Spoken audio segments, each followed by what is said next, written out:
आज की इस वीडियो में हम आपको एशिया की दो सबसे बड़ी एयरलाइंस का कंपैरिजन और कुछ इंटरेस्टिंग फैक्ट्स दिखाएंगे।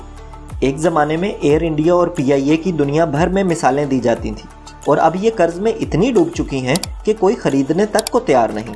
ऐसा इसलिए कि शुरू से लेकर अब तक इन दोनों में बहुत सी चीज़ें कॉमन रही हैं। इन दोनों ने अरूज भी देखा और जवाल भी।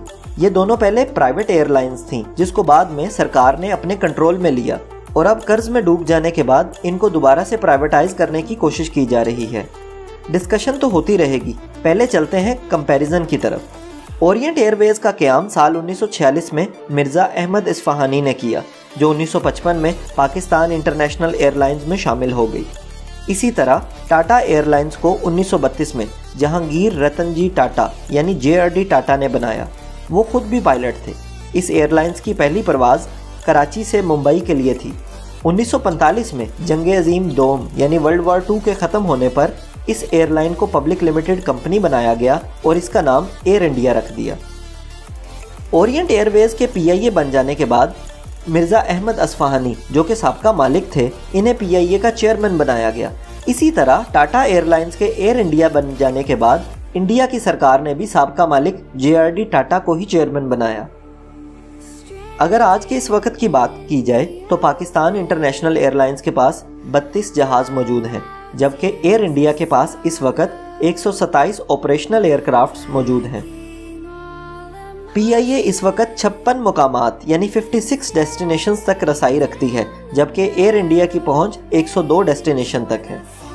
पीआईए का हब कराची, इस्लामाबाद और लाहौर तीनों शहरों में है, जबकि एयर इंडिया का मेन हब दिल्ली जबकि सेकेंडरी हब मुंबई में है। अगर बात करें सफ़र के दौरान एंटरटेनमेंट और खाने की, तो इस मामले में दोनों की रेटिंग 6 आउट ऑफ 10 है, जिसमें बहुत सी इम्प्रूवमेंट की ज़रूरत है। अगर बात करें गोल्डन पीरियड ऑफ पीआईए की, तो 1960 और 70 की दिहाई वो दौर है जिसमें पाकिस्तान इंटरनेशनल एयरलाइंस ने सबसे ज़्यादा तरक्की की। इसी तरह 1950 से लेकर 1970 तक का वक्त एयर इंडिया पर बहुत मेहरबान रहा और ये दोनों एयरलाइंस उस वक्त की टॉप एयरलाइंस थीं।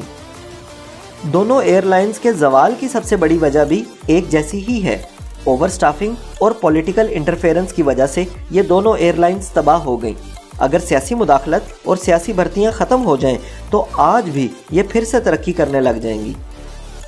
हालिया दिनों में पीआईए के मुलाजमीन की तादाद 10,500 है, जबकि एयर इंडिया में 12,000 के करीब एम्प्लॉयज़ मौजूद हैं। एयर इंडिया साल 2022 में अब मुकम्मल तौर पर प्राइवेटाइज हो चुकी है और पुराने मालिकान यानी टाटा ग्रुप ने इसे खरीद लिया है, जिसके बाद मुलाजमीन को ज़्यादा मराहत और पेंशन्स देकर रिटायरमेंट की ऑफ़र की जा रही है। इसे वॉलंटरी रिटायरमेंट कहते हैं। इससे कंपनी और एम्प्लॉयज़ दोनों का ही फ़ायदा होता है, क्योंकि मुलाजमीन को रिटायरमेंट के साथ ही बहुत ज़्यादा इंसेंटिव्स और कैश बेनिफिट्स हासिल होते हैं और इसी ऑफ़र के चलते 4,000 के करीब एयर इंडिया के मुलाजमीन ने वॉलंटरी रिटायरमेंट का फ़ैसला लिया है। अगर बात करें एक्सीडेंट्स और इंसिडेंट्स की, तो पीआईए की सर्विस के दौरान एयरलाइंस को तकरीबन 26 छोटे बड़े हादसा पेश आए हैं, जबकि एयर इंडिया को सिर्फ 12। कंपैरिजन के अलावा आपको कुछ इंटरेस्टिंग फैक्ट्स भी बताते हैं।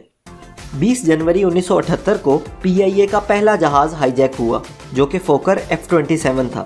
उस वक़्त के चेयरमैन पीआईए नूर खान जब हाईजैकर से मुज़ाकरात करने के लिए गए तो उन्होंने हाईजैकर से रिवॉल्वर खींचने की कोशिश की, जिस पर एक गोली नूर खान के कंधे पर लग गई, लेकिन फिर भी वो हाईजैकर को काबू करने में कामयाब हो गए।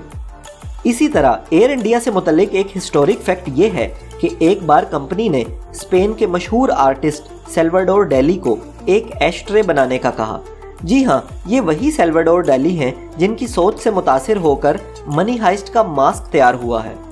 एशट्रे तो उन्होंने बना दी, लेकिन इसके बदले उन्होंने पैसे नहीं बल्कि हाथी का एक बच्चा मांगा, जिसके बाद एक छोटे हाथी को जहाज़ के जरिए स्पेन पहुंचाया गया और सैल्वाडोर डैली की खिदमत में पेश किया गया।